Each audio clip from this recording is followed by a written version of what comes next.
Bienvenue dans le MOOC La gestion des adresses par les communes. Nous allons passer 4 semaines ensemble avec pour objectif d'explorer les différentes facettes d'un projet d'adressage. Mais surtout vous délivrer les clés pour mener à bien un projet d'adressage sur votre territoire. Jérémy, pour rentrer dans le vif du sujet, je propose qu'on découvre sans attendre les enjeux des adresses à travers des témoignages des différents citoyens. En effet, de nombreux citoyens ont des problèmes avec leurs adresses, tout particulièrement au moment de souscrire un abonnement à la fibre. Carole, il me semble que tu as identifié le témoignage de Yann sur un forum dédié à la fibre. Oui, Yann habite actuellement dans un immeuble neuf. D'après la carte d'éligibilité, son immeuble est raccordé à la fibre, car il se trouve dans la zone verte correspondant à la zone de commercialisation. Cependant, lorsqu'il rentre son adresse dans le formulaire du fournisseur d'accès Internet, cela lui indique que le déploiement de la fibre n'est pas programmé à l'adresse indiquée. S'il tape son adresse sur la carte, celle-ci n'est carrément pas trouvée. Son immeuble est situé dans une rue nouvellement créée. Il pense que le problème qu'il rencontre est lié à sa nouvelle adresse. Il aimerait savoir si quelqu'un a déjà rencontré ce type de problème et comment faire pour le raccorder rapidement à la fibre. Alors, Yann rencontre un problème assez typique.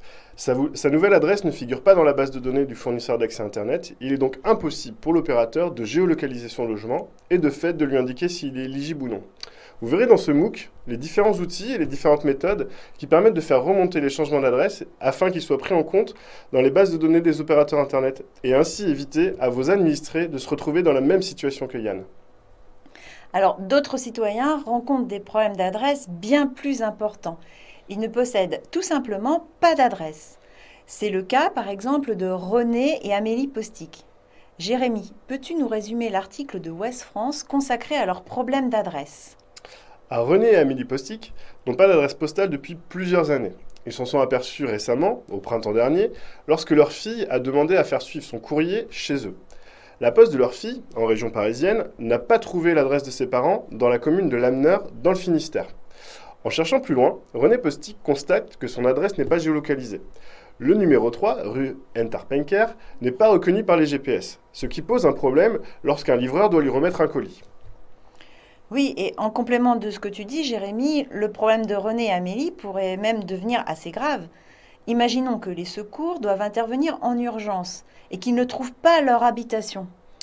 La qualité de l'adressage est donc un élément essentiel des services rendus à vos administrés. Nous verrons dans ce MOOC quelles solutions peuvent être apportées pour éviter que vos administrés rencontrent les mêmes problèmes que Yann, René et Amélie.